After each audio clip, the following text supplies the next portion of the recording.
Henry McClure live. Okay, so my Twitter fans, my Twitter followers, however we want to say it. Fans is very precise. Tell you about my experience in the Miniger Foundation's main office. And it's wild.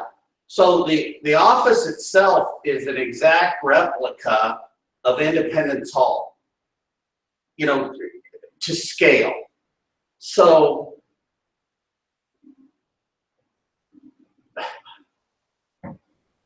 some real estate friends of mine, Ron Gooding, who's an attorney and a real estate broker, and there was another guy's name who I'm having a brain fart over.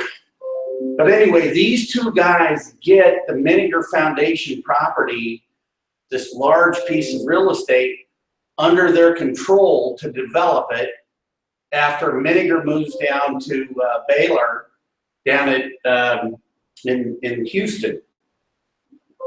So I enter into an agreement with these guys as a broker to help redevelop the property.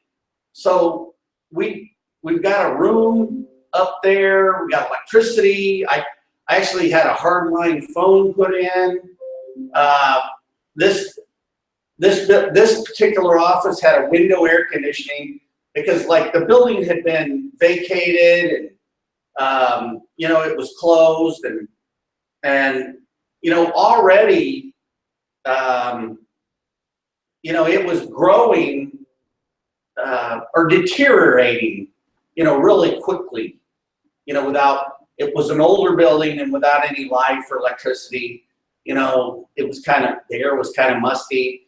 And as I recall, it was, you know, it was like early summer and, you know, so it was a little hot outside and the air was a little stale in the building, but once you hit the air conditioning, it was okay.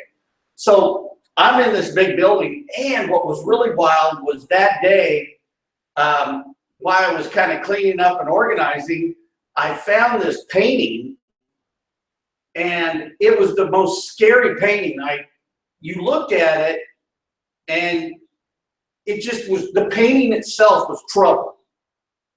You know, you could feel that the artist had all this bad energy.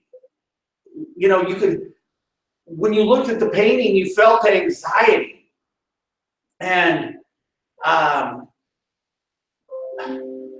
you know, it's hard to describe the feeling you get. You know, if you've ever had a panic attack, that feeling that you get of panic, so that like your adrenaline is giving you like the adrenaline of negative energy. So, you know, I'd set that, I'd actually turned the painting around, set it aside. So I'm walking through the building, and I go up into the library. You want to get in the video? Here, put your feet up here, Charlie. It's my dog, little Charlie, little boy. So all the books had been taken out of the library, and there was a terrazzo in the floor, and within the terrazzo they had like names of, you know, different mental disorders or issues, like that was their section. And I don't really recall except one of them. So I'm standing in there and I'm kind of like checking this thing out, and I felt like something like jumped in my body. You know, it was like, and I got cold and I couldn't breathe. And I felt that anxiety, and I felt more uncomfortable than I'd ever felt in my life before.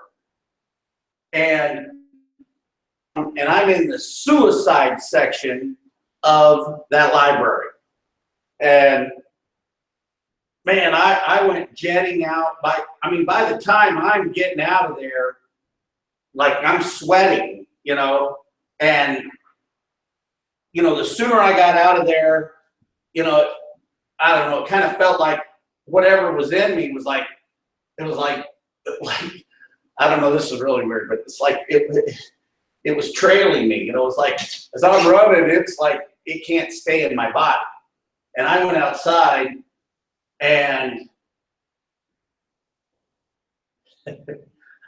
not only did I never set foot in that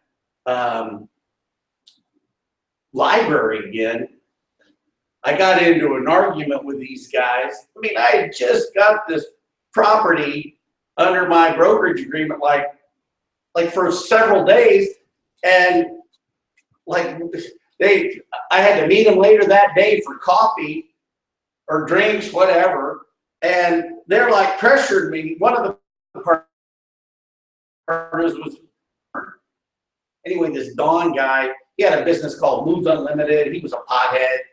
But anyway, Don is like all,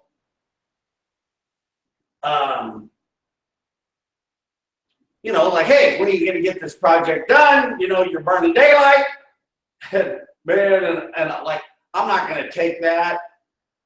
And, because we just got started, and not only am I not going to take it, I'm not going to take it from him, but after my experience there, I didn't really care about going back up to the building. I did go back up and clean out my office, and, I had moved in a computer and some personals. And by the time I got back, that guy had set up that suicide painting again. The one, I found it, moved it. He had set it up like he was getting it ready. And when I started calling it the suicide painting, because like you looked at that painting and you think maybe the person that painted that immediately committed suicide. Not that it was that bad of art, it was just trouble. A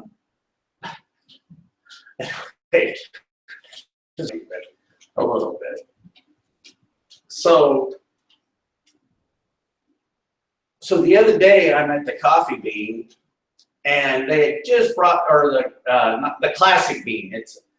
And the Classic Bean always displays artwork. So I'm just admiring the art, and sat down, and I think I'm actually working on Twitter or whatever, looking at Facebook, and this lady walks in. And I don't know what it was. She was a really tall lady. I like tall women. So I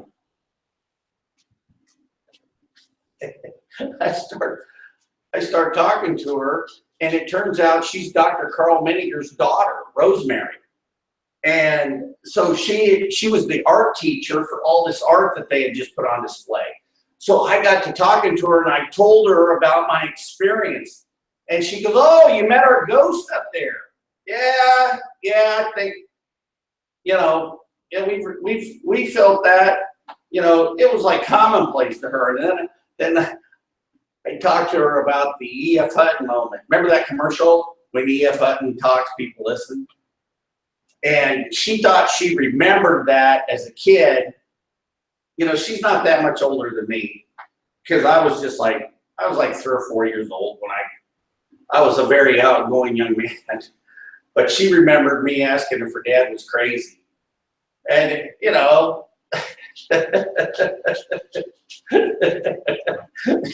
like I said, you can't make this shit up.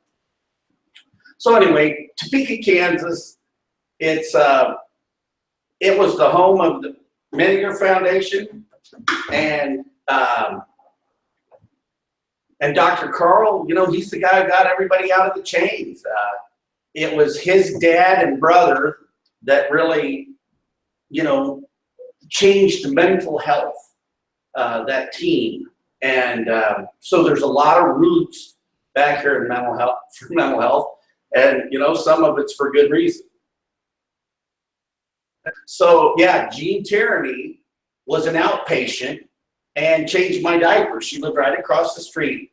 Jean Tierney, my mom used to have coffee with her, and she'd come over. Mom said that, you know, she would talk to my mom, but she had just so much trouble coping with her beauty, you know, because, you know, the world smiles on the pretty people. And, you know, I guess you could say too much of a good thing was tough for her to cope with. You know, the way people treated her differently and some insecurities that she had. So she worked up here in a dress shop, and it was therapy.